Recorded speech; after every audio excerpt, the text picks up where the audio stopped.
then. So at this point, I'd like to introduce Mr. Tushkahumoc Xelup. He is a political figure and activist known throughout the indigenous community. As Director General of the National Association for the Advancement of Indigenous People, Tushkahumoc has spent countless hours fighting for the rights, equality, and diverse recognition of the indigenous peoples of the Americas. With over 3,400 members and 700 tribes of the NAAIP in organization, in organization has grown exponentially. As the catalyst bringing to the forefront the identity, struggles, and issues of America, Aboriginal population, or the so-called African American. Tushkahumoc has brought international awareness to the recognition to long hidden, ignored Aborigine descendants in the United States territories. Tushkahumoc was a key component to the peaceful negotiations implemented at Standing Rock Crisis in 2016. In recent endeavors, Tushkahumoc was also responsible for the creation and design of the United States TSA and Homeland Security approved tribal identification cards for the Arawak Maipuri nations located in the Virgin Islands and Caribbean territories in 2020.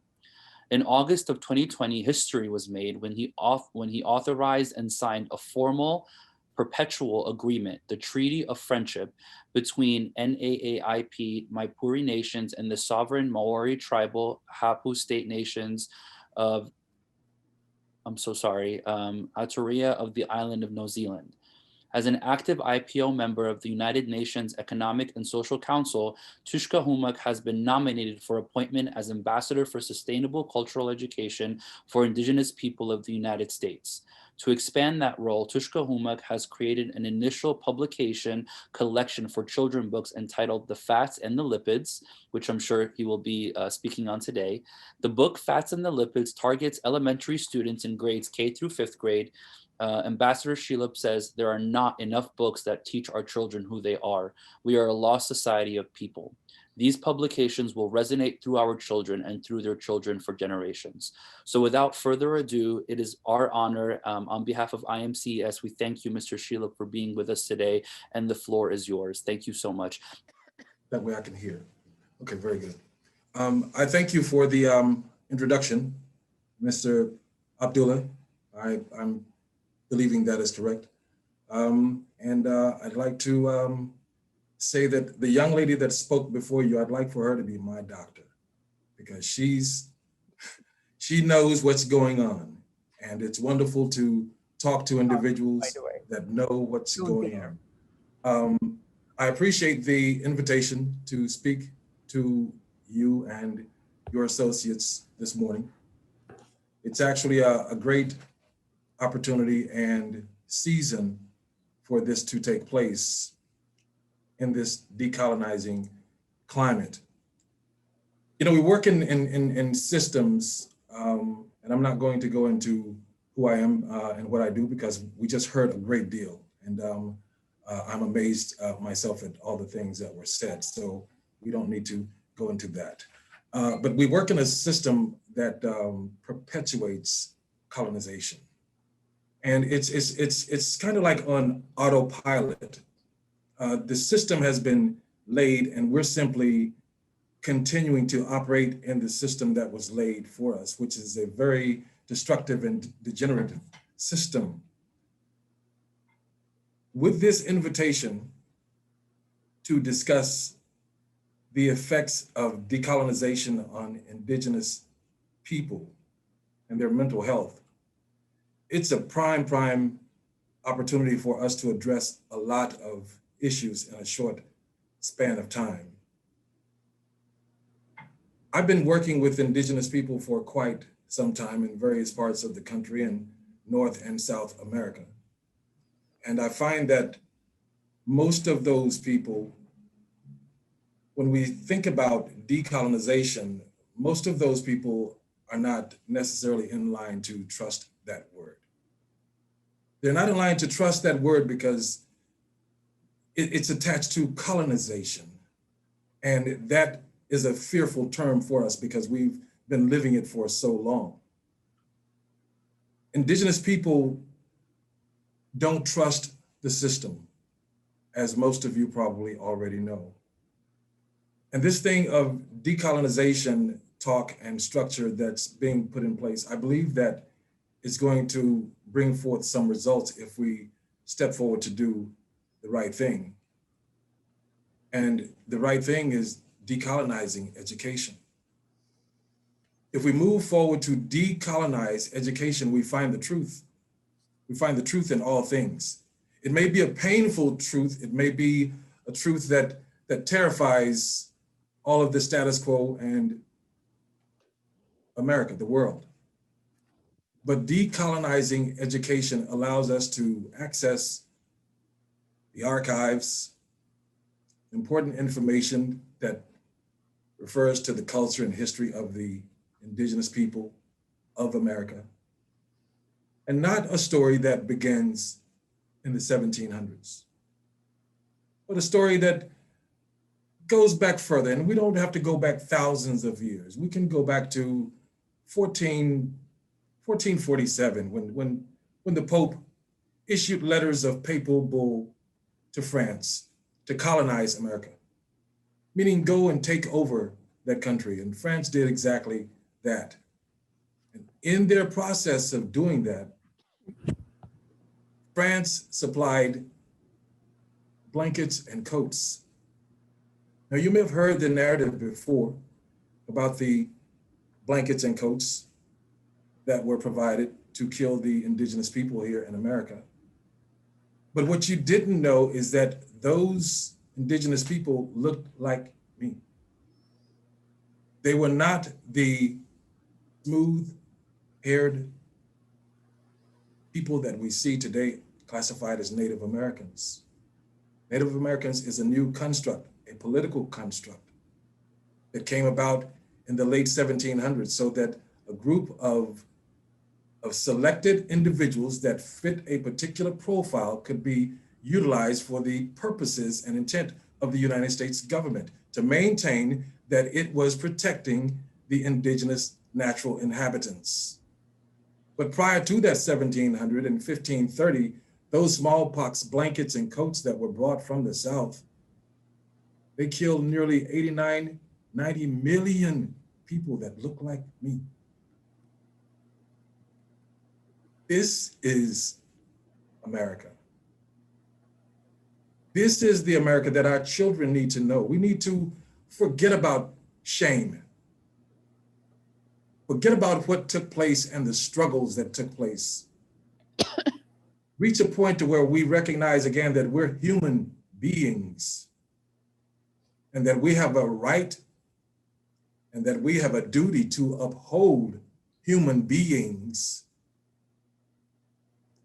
not just in America, but across the globe. The United States is a leader. And as I stated when I spoke at the United Nations in 2016, that the United States must become the leader in the decolonization effort. When America steps forward and fully influences the efforts of decolonization, the world will follow. Hatred will become lessened because hatred is so much based on racism. And racism is so much based on ignorance. And if we find the truth in our history and culture that the United States government is hiding, then we can find peace, because the Europeans are human beings just like we, the indigenous people of America, are human beings. And when the original settlers arrived in the 1600s, the late 1600s, they were met by a group of people called the Pokanoket Indians out of New England, Pokanoket. The Pokanoket greeted them and fed them and saved them from cannibalism. And on April Fool's Day, the settlers from King James offered those indigenous people a treaty of friendship and survival on April Fool's Day. So there is a lot of trickery that's embedded in our DNA that keeps us from believing that decolonization is real. There are fights that we as indigenous people from Canada to South America that does not believe in the efforts of decolonization. Decolonization, I believe, is a simple process of education decolonization. We must decolonize education. I can't emphasize that enough. And with all of you being medical, mental professionals, you understand exactly what I mean. So we have to throw off the cloaks of fear, which is the only thing that's causing our governments not to function properly. Fear of being scorned by another nation or scorned by its own people or ridiculed. This is what we are experiencing in this effort to decolonize. On one hand, the agencies say that we should decolonize. And on the second hand, they say, come to Thanksgiving dinner. Thanksgiving dinner was a slaughter. But yet we still fix the jolly turkey and those things, and we celebrate. Celebratory actions are put in place by all of America to praise colonization. Thanksgiving, thanks for what, we should ask. And who should be giving the thanks? And what others should be included in giving the thanks? And when is the sorrow recognized? When we don't allow ourselves to explore truth, culture, history, and education, we foreclose on our future of success. We have to have open access to information. I thank Creator that access to information does exist. Otherwise, I would have been indoctrinated into the same system fully as you have been. But because I'm an autodidactic out of the 9th grade, I had no choice but to pursue realism and truth from real information that I had to shepherdize from so much other information that was just there for the purpose of clouding. In 1999, there was a bill presented to Congress and to the White House. That bill is associated with the Thomasina Jordan Act. As an initial part of the bill, this bill was approved by Barack Obama. This bill was provided based on 9 families, 9 tribal families that did not have records anymore. The only thing that these tribes had, and understand this, these tribes, these members all had the appearance of Europeans. But they had in their possession birth records of their grandparents, and those records said that they were colored.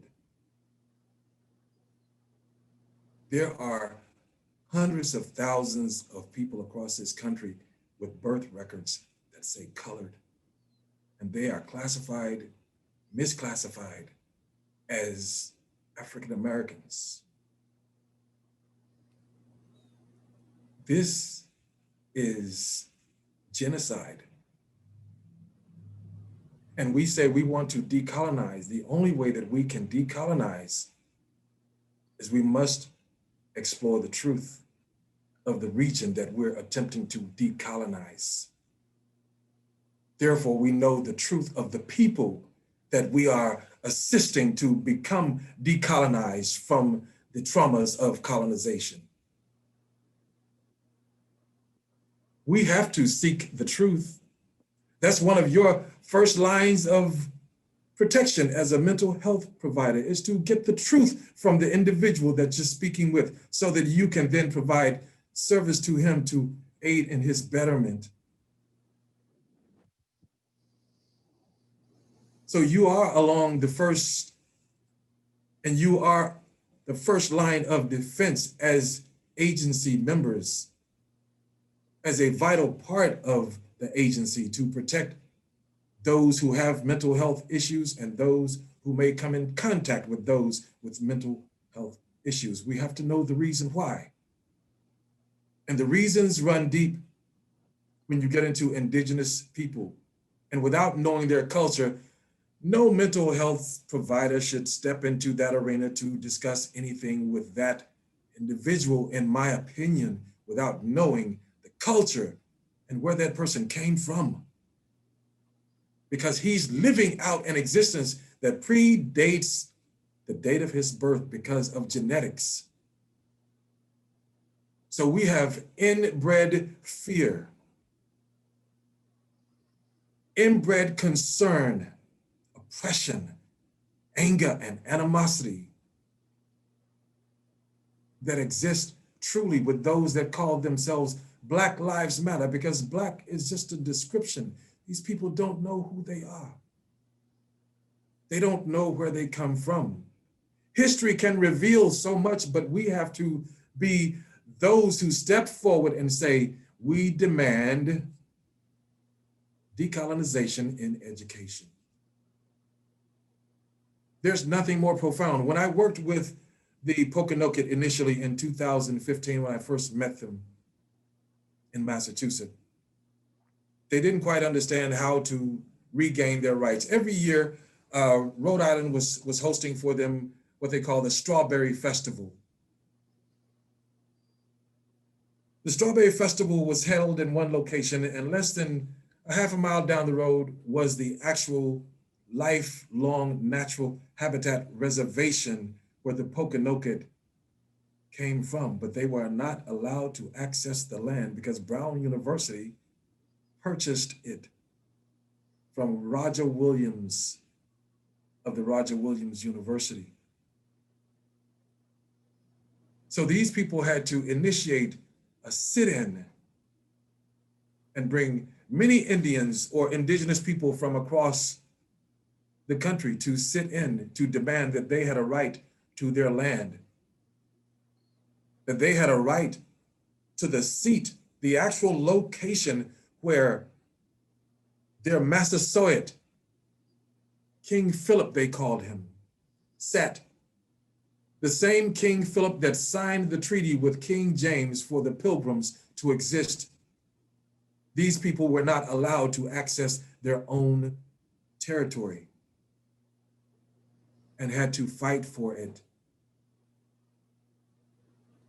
Standing Rock is just another example.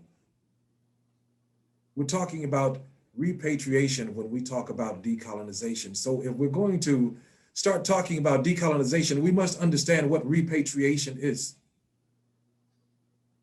And in understanding what repatriation is, you as medical practitioners begin a more loving concern for those that you are sitting there to help,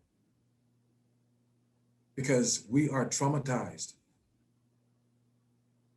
And we run from corner to corner to find relief from that trauma of not even knowing who we are.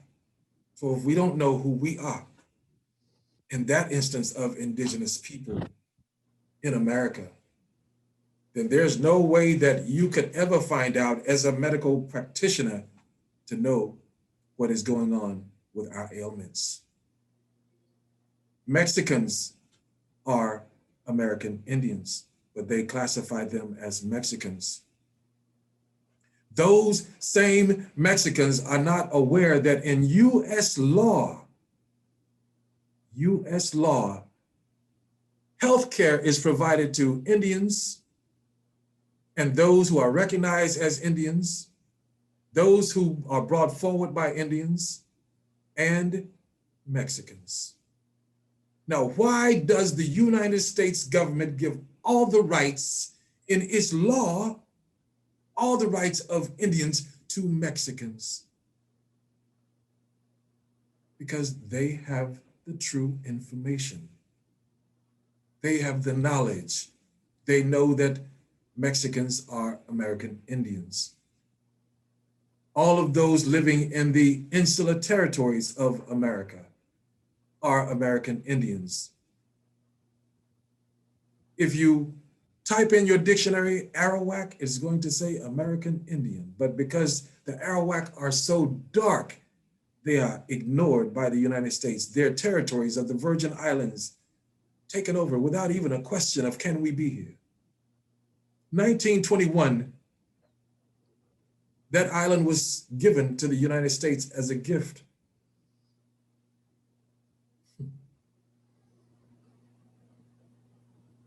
As a gift with the people inhabiting it. Today, those people do not understand how they are living in colonization. Last year, I was able to go down to the Virgin Islands and work with the Arawak, the Maipuri people, and initiate a direction with the federal government, who then turned and gave money towards developing platforms for the indigenous people in the insular territories. But those indigenous people don't have that access. They don't have that access because they don't know how to gain that access. They don't know how to gain it because the information is not available. It's as simple as just turning the keys and the access is granted, and all the information is there for all of us. We have to demand decolonization in education. And you are one of the most powerful groups that can demand that, because you deal with the after effect of not having that information. You deal with the residual fallout of what they're calling decolonization. Is it really decolonization? Or are we just transmuting to another name, another system that's still colonization? And we as indigenous people, we are aware of these things. We innately know what's best for us. We feel it. We are spiritual people. We are all American Aborigine descendants. I say American Aborigine descendants. Native American is a political term. So those of you who thought Native Americans were the Indians of America, that is incorrect. They are the political chosen group, and they call them Native Americans. And if you are not a member of a congressional tribe, you cannot refer to yourself as Native American. It would be considered fraud in law. But then you have another group called American Indians, who are not Native Americans in the political sense. When Barack came into office, he gave the Native Americans $3.2, $3.4 billion. And a week later, he gave the American Indians 4.7. And he also set aside 3 million acres of land for the American Indians. But those American Indians have not come forward, because those American Indians do not have the education to know that they are the American Indians.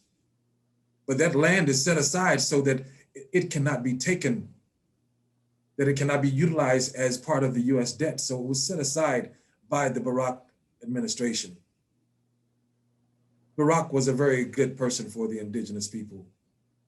He had nearly 25 people in his cabinet that were of the indigenous community. because he knew that it was time to provide decolonization in education. But if this doesn't come from the people, then it's ignored. It's like Saddam said when he was taken over, this war against Iraq will end only when the American people say that it has to end. And the same thing for decolonization in education. We have to demand it. When we do, it will be provided.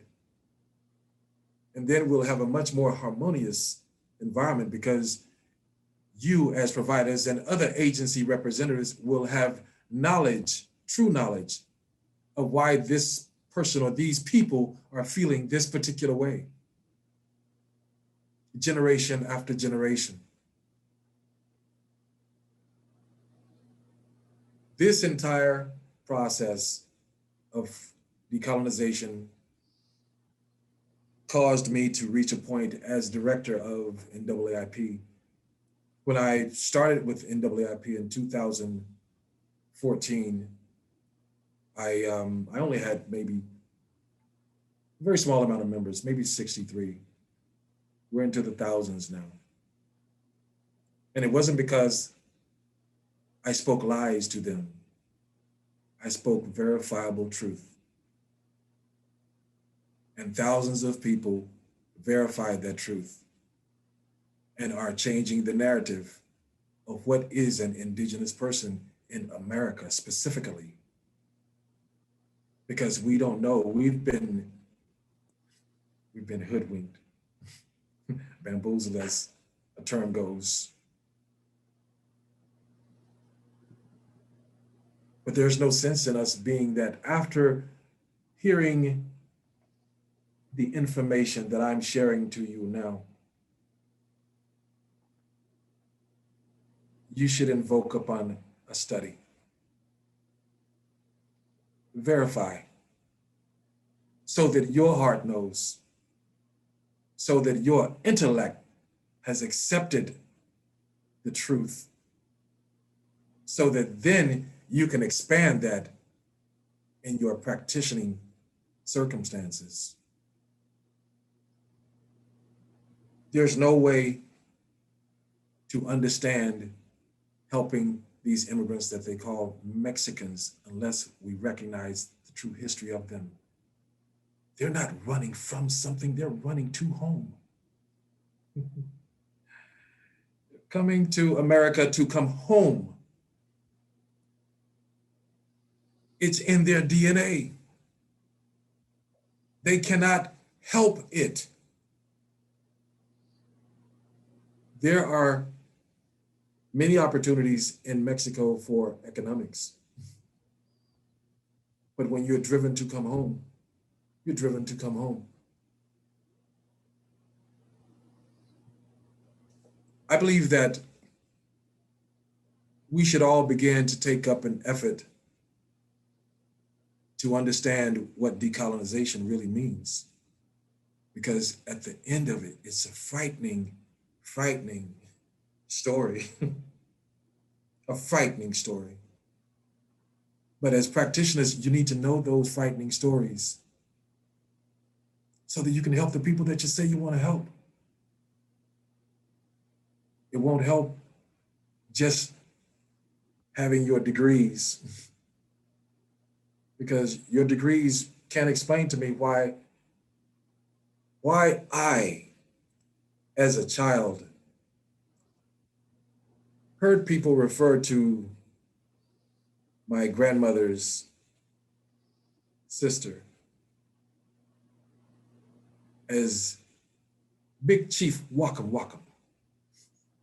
The neighborhood made fun of her because she was recognized by them as being an Indian. And growing up, I was so lost because my family worked in the houses of those that ran the city. So I didn't understand myself.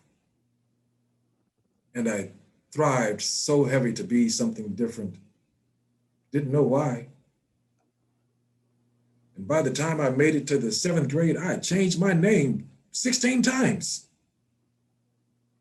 The teachers didn't know who I was. My mother didn't know what was going on with me. I know. I've learned. I've learned through spirituality, through the practice of spirituality and understanding that we are spiritual beings functioning in a human condition, whether we accept that or not. And we see and we know and we're indebted to do things that we may not want to do, that we may fear in doing. When I created NAAIP, there was no direction for indigenous people in this country. And when I speak of indigenous people, I'm not speaking of Native Americans because their direction is laid out by Congress. But when we start going into South America in the Virgin Islands, Caribbean territories, Haiti, Trinidad, those are Arawak, those are Maipuri. Those are American Indian, natural from the territory. When you research the history of Spain, you'll find that when Columbus and his armada, understand the term armada, understand its military implications, armada. When Columbus arrived with his armada, they brought no women.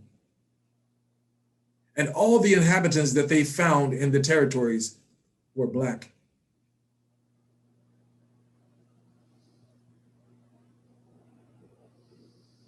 So we say to ourselves, if they were all Black, according to Spain and its history, then we have to ask the question, why did we need to sail and bring millions of more from somewhere else?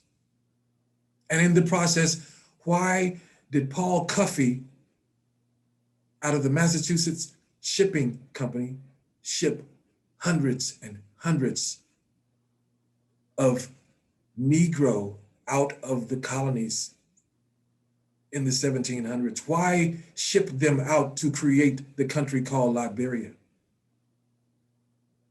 Liberia was purchased by a president named James Monroe and others.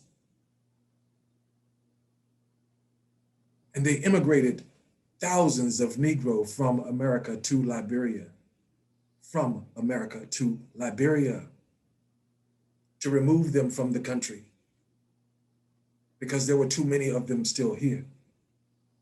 Not brought here, but still here. So it's crucial that we understand from one of the most profound positions of decolonization is the colonization of the American Indian. He doesn't even know who he is. That was ingenious, and as ingenious as that was, it was simple. Remove and re-educate. So now we have an opportunity to re-educate, which is why I created the children's book, The Fats and the Lipids. The Fats and the Lipids is a children's story based on these young children living in a village, and they have this great ceremonial drum and drummer that wakes up the entire village every morning throughout life. He wakes up the entire valley. One morning they awaken, he's been stolen along with the drum. And the people of the village come to realize that they didn't recognize the thief, or the theft took place overnight, because the theft actually took place 3 days prior, and they had slept 3 days and not realized that they had slept 3 days because there was no drum to wake them. So the children set out on a journey to find the great spirit drum and the great Achafa who woke them up every morning. And in this book, the children take a journey and they meet all sorts of characters that are based on real life people, Arawak, Maipuri. The book includes a glossary of information, definitions, language that our people spoke. It's an educational foundation. In 2018, the National Education Association allowed us to place a bill on the floor for inclusion of American Aborigine history curriculum in the school system. 32,000 educators were there, and 20,000 of them walked out to avoid the vote.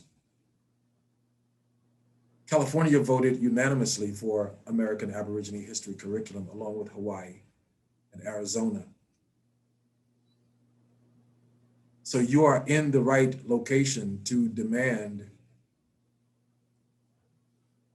inclusion of American Aborigine history curriculum in the school system. And if there's anything that you gain from this presentation, any communication of letter to such an organization as the NEA would be appreciated. After you do your research, after you find in your own heart what is going on in the effort of decolonization, because we want real decolonization to take place. Otherwise, we're going to get sicker and sicker and sicker. All of us are going to get sicker. We are living in a very spiritual environment, spiritual time. We truly are. They call it revelation. Some call it the golden age. Some just simply say the age of enlightenment. So if this is the age of enlightenment and the age of revelation where everything must be revealed, then we must push for decolonization of education. And I don't want to just sound like I'm harping, but there is no other way. I think that we, in just having this brief communication, the Great Spirit allows us to know, reveals to us the truth in many words. We just have to find it in ourselves to take those words and represent them the way that it should be done to become effective. I understand there are hundreds of children that don't have parents through the immigration process out in California.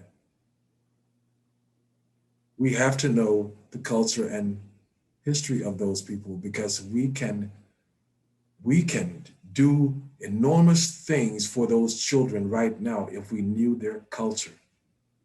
They may be missing parents, but if we knew their culture,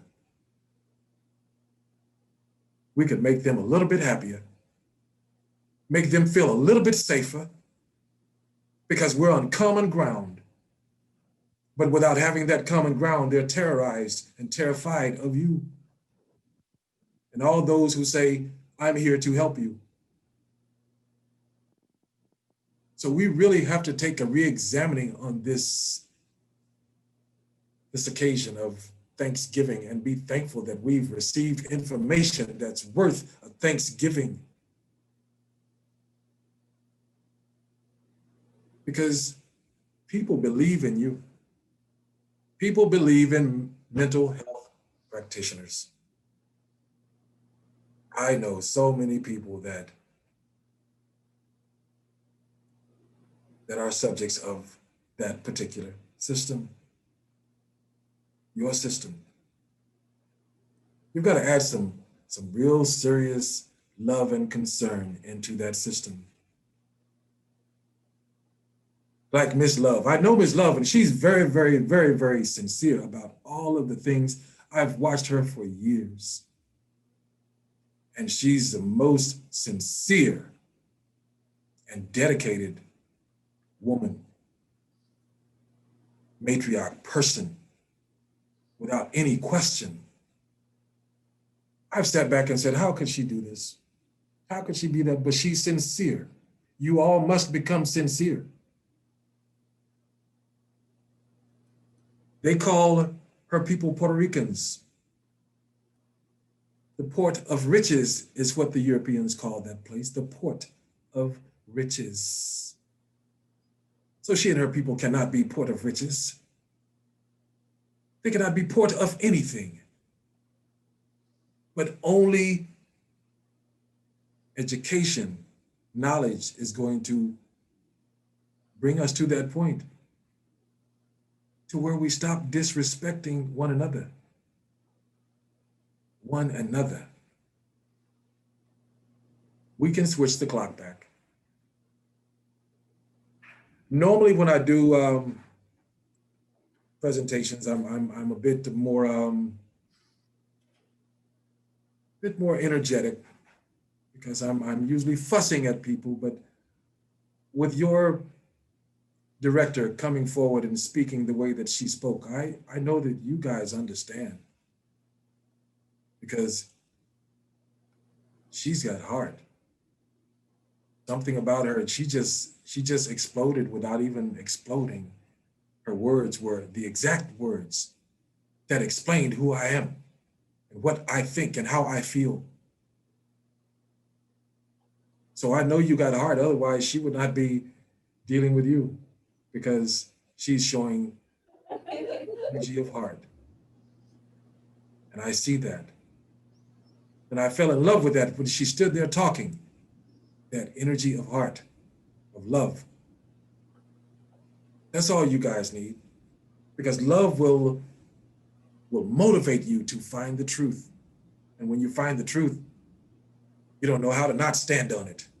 All of you don't know how to not stand on it. That's why you're in the profession that you're in. But just add some heart to it. I'll take any questions that anybody might have. Can you give them the microphone?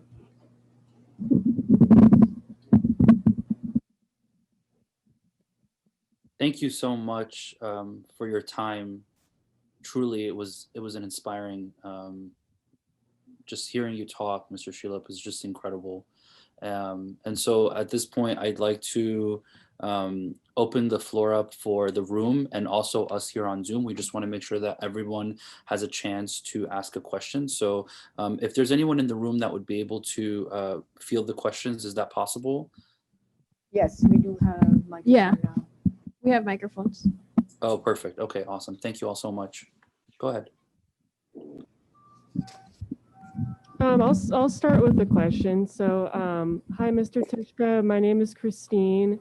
I was just wondering if you've heard about like the soul wound or like the experience of intergenerational trauma in the communities that you've worked with, and what that looks like for Indigenous people. Actually, the answer is no.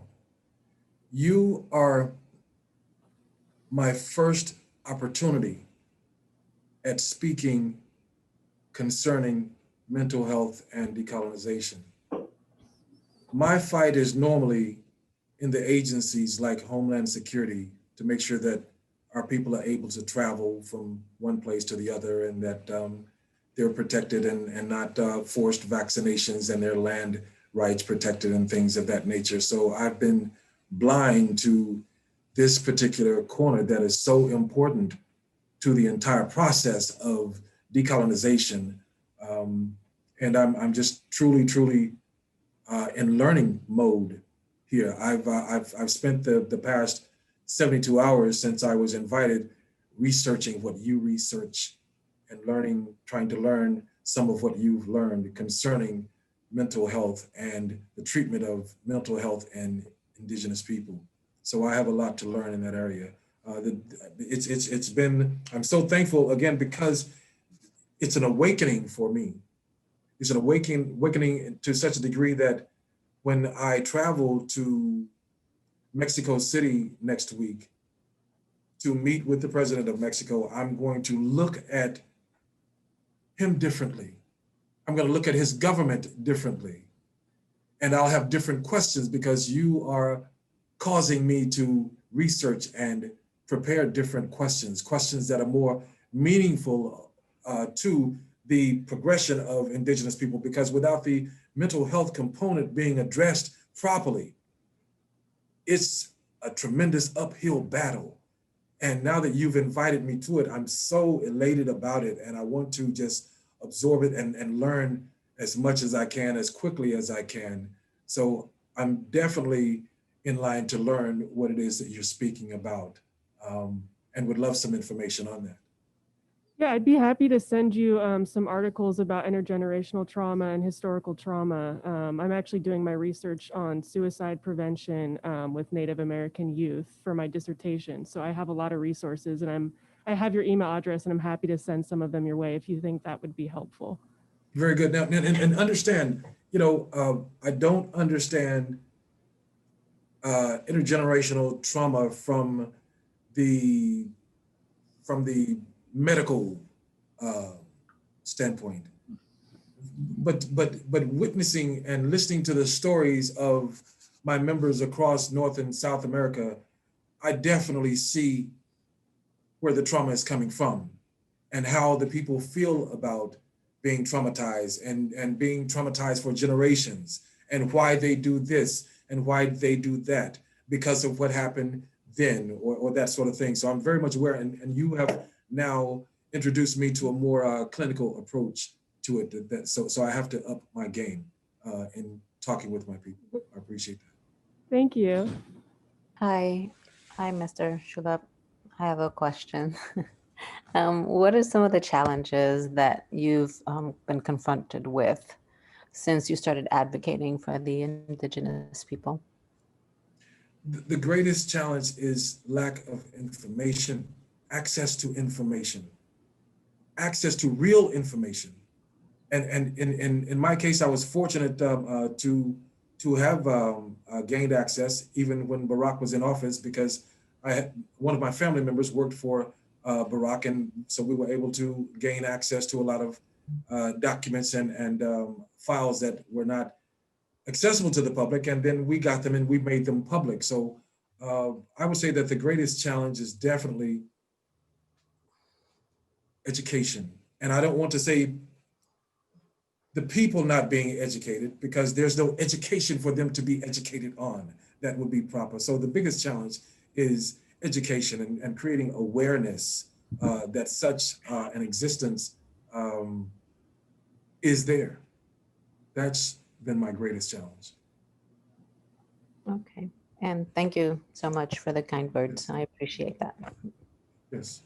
We have 2 questions in the room. If Jenny could go first, and then Margaret, and then Julie, you'll be after both of them. Hi, my name is Jenny. Thank you for coming in and sharing your story with us. It was truly inspirational and powerful. My question is, what inspired you to write a children's book? And also, where could one find this book? There, before 2014, the term American Aborigine was not a used term in government. In 2015, I took my first trip to the United Nations, and I actually filed a claim against the United States Commerce Department and Census Bureau for a number of reasons, and the Inspector General of the United States approved the claim that was filed against them. That claim document I took to the United Nations, and it was shared with 145 nations. And we received letters of recognition from those nations.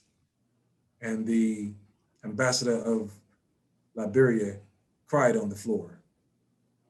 And she expressed, "You have found a way home for us in filing this claim." I recognize that there was nothing in existence out there on this entity called American Aborigine. It's like waking up a giant that no one wanted to wake up. And I found a way to tickle the foot of the giant, and it's slowly waking, slowly coming to life. And the book is a part of that, because when we were colonized, we were separated from our parents.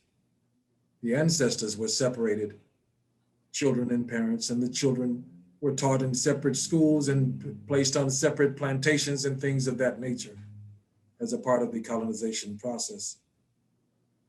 So the miseducation process began with the children. The only way that we can get back to our children is to re-educate them, and we will get back to them, because they are on autopilot of destruction right now. So creating this book was my effort to awaken the young minds and put them in a position to where the parent would be forced to answer a question. So that in reading the book to the child wants to know what Ayoba Anataha means. It means joyful start of the day. Then that child is learning his language. As that child learns his language, that parent has to teach it to him. And as that parent is teaching him what the book is saying, the parent is learning. We have to re-educate ourselves.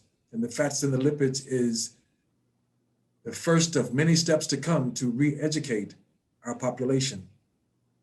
With the reality that California voted unanimously for the curriculum, the book is really a historical document. And it's put in children's form, an adaptation of history that covers tribes from Canada to South America and the relationship that they had with one another. So it's a very profound book. It's a 6-book collection. The first book is released now. You can purchase it on Amazon. It's called Fats and the Lipids. That's P-H-A-T-T-S and the Lipids, L-I-P-P-I-D-S. Called Fats and the Lipids because they're the same people, but over time they separated. And the lipids moved into the mountains and they became a warring people. The fats, they were more loving and honoring and balanced. And these children, they have to travel into the territory of the lipids who don't even remember that the fats are their cousins and brothers. So it's a profound awakening for children to grasp a true direction of potentially where they come from. So that was the purpose for creating the Fats and the Lipids, to start a process of American Aborigine curriculum for the school system and for the communities. And book 2 and 3 will be finished sometime in January, and there will be a 3-book collection released, and we're working on animation and live action on it as well as a play. So we're expecting a lot to unfold, and since the book has been released, we are now engaging other people that are beginning to research and pull more facts to the table so that we can then move the agenda forward. Okay. Hello, my name is Margaret. It's on. Can you hear me, sir? Yes. Yeah, hi. I'm Margaret. I identify with the African population, in particular West Africa, Cameroon. I am a member here of the local NAACP chapter. This is the first time me hearing of your organization. So in our next chapter meeting, I would like to introduce it to the board. Is there a way to learn more about your organization, particularly if people wanted to seek membership? Yes, ma'am. You can actually contact, Tushkahumoc. It's a really, the institution is not so accessible because we've had so many targets of threat. And so we try to protect ourselves and protect our members and keep as much confidentiality happening as possible. But you can reach me via email. And that's not something that we promote publicly. In 2015, when I served those countries with the claim against the Commerce Department, members of NSA came into the United Nations where they have no jurisdiction, and they wanted to advise me that my institution could not interact with US citizens because we were a foreign institution and were not for the best benefit of the United States. So yes, we've had to do things a little bit quieter, but yes, we can be accessed. And I don't. I'm very familiar with the NAACP. As a matter of fact, I studied them. I had to study them in order to get a broad idea as to where to go with protecting the indigenous people. The narratives are somewhat similar, but the fact that the NAACP cannot provide human rights protections, that's a huge obstacle for the people. We're in NAAIP, we are recognized as a human rights institution through the United Nations IPO, and with the new recommendation for ambassadorship for sustainable education from the UN coming to me. There's a very huge picture that's unfolding with the indigenous people and the rights of indigenous people in America specifically, and a lot is going on behind the scenes. And we have, I suppose we have a new vice president who's Maipuri. Her family's of the Maipuri line out of South, the Caribbean, Jamaica. And so we're looking at a transitional situation with so many things, and the indigenous protections are at the top of the list. They're at the top of the list because in 2008, when Barack came into office, we had the Pope visited Canada, which is called the North Gate. And the Pope also visited Mexico, which is the South Gate, and renounced colonization and discovery that was intentional, because the papal bull letters issued by the Pope in the 1400s was for a 500-year period of colonization, and the 500-year had expired. So with that expiration taking place and Barack going to the Copenhagen Convention and giving the United States Constitution authority over to the United Nations, that was the transfer of power from the United States to the United Nations for the purpose of now recovering or decolonizing the colonized territory of America. So it goes rather deep as to what's going on and how it's unfolding. And again, without the people of America telling America to stop bombing Iraq, Iraq would still be getting bombed today. So we have to start educating the American public. We have to educate the American health providers, not medical, but yes, medical, because there's so much in the holistic and herbal community that's saving us as indigenous people. And that has to be recognized so that we're not infringed upon when it comes to these vaccines and viruses and things of that nature. We have protected ourselves for thousands of years, and we still use the same herbs of cinnamon, bay, and stinger nettle, and all those things. We use those as a natural process of how we eat, so we stay healthy. Before I became an herbalist, I had 6 heart attacks. I've had open heart surgery, and I had 8 strokes. But the herbs that I consume daily, just by drinking them, I am sustained. I am 100 pounds lighter. I am running like an 18-year-old, and I'm enjoying the healthy feeling that I'm getting. And this is because we have chosen to follow the ways of our culture. So it's important that we decolonize education to push forward our culture into the mainstream of everything, medical and mental, all of things, because we are the original people that survived for years until guns came along and started killing us and removing us. the information is still there. It's embedded in our DNA and code. I thank you for that question. Thank you, and I appreciate your work. We have two last persons to ask questions from our Zoom. It will be Julie and Mr. Drew Wallach. Hello, I'm interested in adult education. So I'm interested in the topic of, I would be interested in the topic of decolonizing higher education or formal higher education. Do you have a recommendation on a book or a publication or a video so I can learn more about this topic? We have to create those books. We're in real time with that. But you have to realize that Barack just did what he did in his term. And it has taken hundreds of years for us to become today. And because we're in a digital age, we can become tomorrow in a moment. We just have to all recognize that this is how we get to tomorrow. You know, we are responsible for writing the books, Julie. We have to write the books because the books have not been written, because we've never reached a stage of where the superiors have said, let's decolonize. So it's an experiment.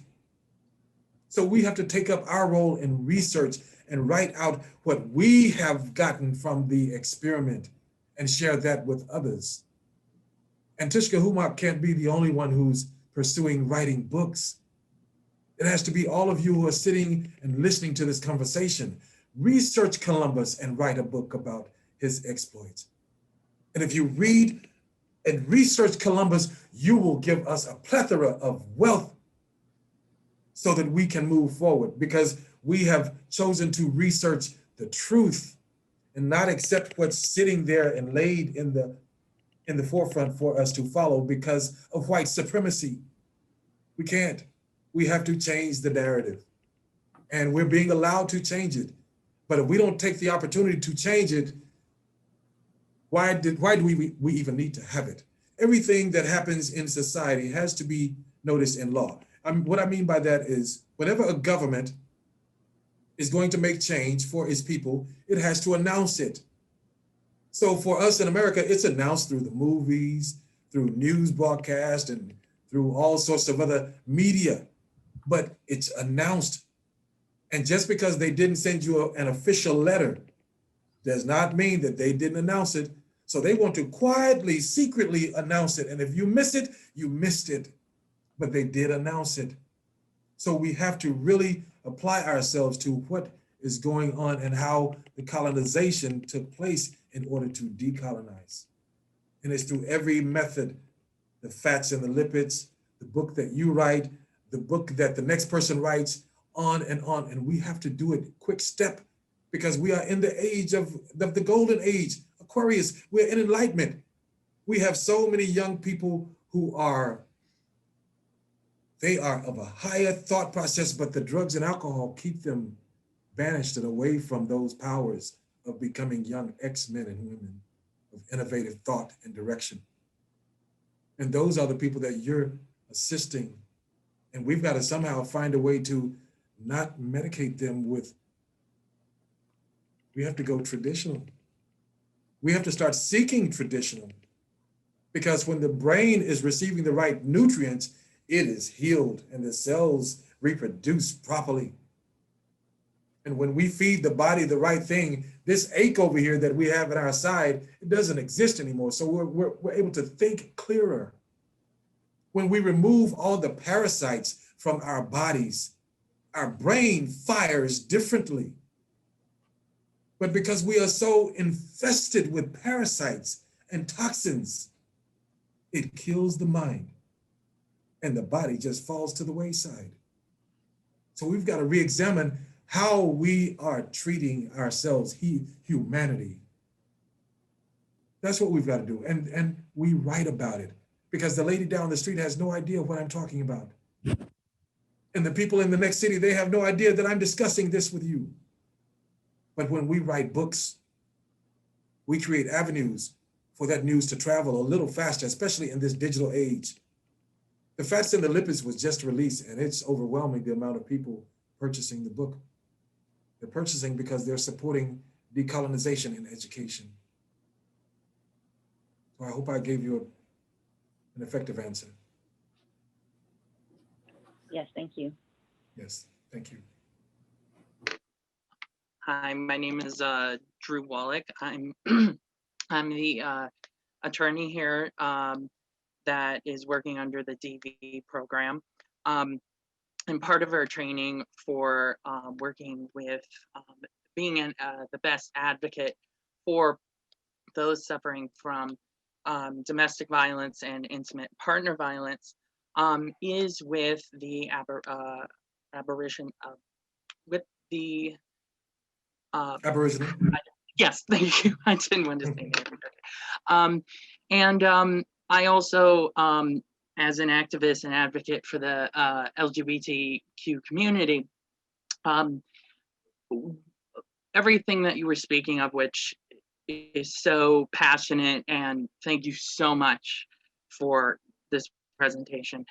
Are there any resources or things that you can point me to that would best help me help people dealing with domestic violence in that community, or those who are dealing with, let's say, when it comes to gender and gender identity?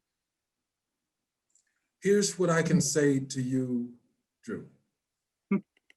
We are of like mind. Look here. Look what's around your neck. That's great. You know, Sharp eyes. yes. Ask me that question again. What would be the best direction to be pointed in so that I could best help those in the community when it comes to domestic violence, as well as those who have, for the variety of gender identity and sexual orientation? You know, Drew, you know, I am, I'm a researcher. I'm a profound researcher. I just don't know when to quit. And sometimes I'm sitting there researching and I'll fall asleep and I wake up and the answer is sitting there like Neo, like somebody just gave it to me. So I know that creators working with this process of awakening our people and bringing about change in humanity as a whole. I would be more than happy to engage with you or anyone else that has any particular area of research that you are seeking. And I assure you that if we spend just a few days, you will have enough for a book. If we just interacted, I am accessible. And it's unfortunate that there's just one of me.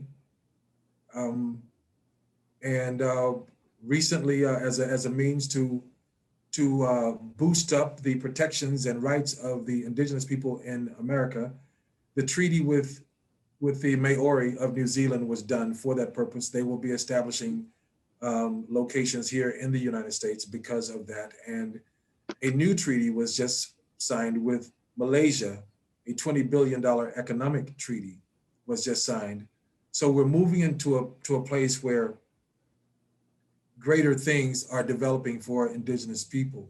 And we don't have a lot of master researchers in that area because no one ever peered into that particular area because we were so convinced about everything. Even those working at Department of Interior were so convinced until I came forward and started bringing tribal families back into the fold, meaning you have some tribes that they kick their family members out of the tribe. So the family members no longer able to receive tribal benefits, no rights and things of that nature. They are disenfranchised. Well, I take those same people and structure for them the proper relationship and documents and take them back to Department of Energy and they are brought back in to receive those same benefits all over again. So we've been able to stop the disenfranchisement of families, but it's taken a process of time and research, but the research came to me in the wink of an eye. I wrote the fats and the lipids in 45 minutes. Creator's doing something with me, so if you need or look for any assistance in research, I will be more than happy to assist any of you, all of you, to research whatever area that should be researched on behalf of indigenous people and assistance and help for them. Yes. Thank you so much. I truly appreciate that.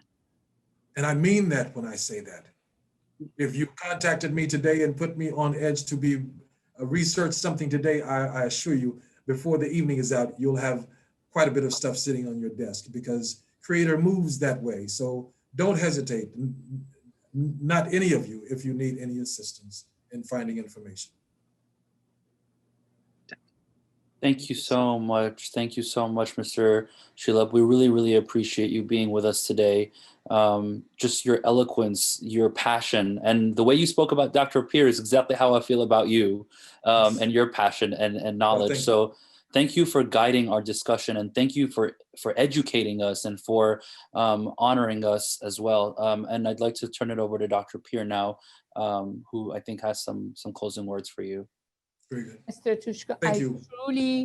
It was an inspiring presentation. I truly appreciate your very spirit of activism that by itself is educational and opening the path for us to walk on. And with that admiration, I would like to say that I would like to buy all of your publication and send you a certificate of appreciation as our beginning relationship for collaboration, and a small honorarium that would not be enough or important at all for what you do for our community. Thank you. Thank you. Thank you so much, Mr. Xelup. We really appreciate you being here today. I appreciate your having me, and I hope that we've been productive, and I hope that there will be some consideration on so many different levels, and having direct access to the NEA and providing those directors with communications from the mental health community would be of great, great support in moving the agenda of just simply decolonizing education, because it's just so, so important. And because you and your profession deals with the mind has to not be a terrible thing, and we can't waste it. So we have to restructure and reword the narrative as to what it is that we've got to do. And you guys are front runners, and I feel good about you. I believe that Creator has endowed you with some information today that will help you to move forward the decolonization and education process. And I thank you for this opportunity to allow me to speak, because I don't rarely speak. I'm in small circles with dealing with intricate little situations, but this is great. I've gotten a chance to speak with some spiritual people, people connected to Dr. Pierre, and I appreciate all of the energy that has come from the room and the invitation. I thank you.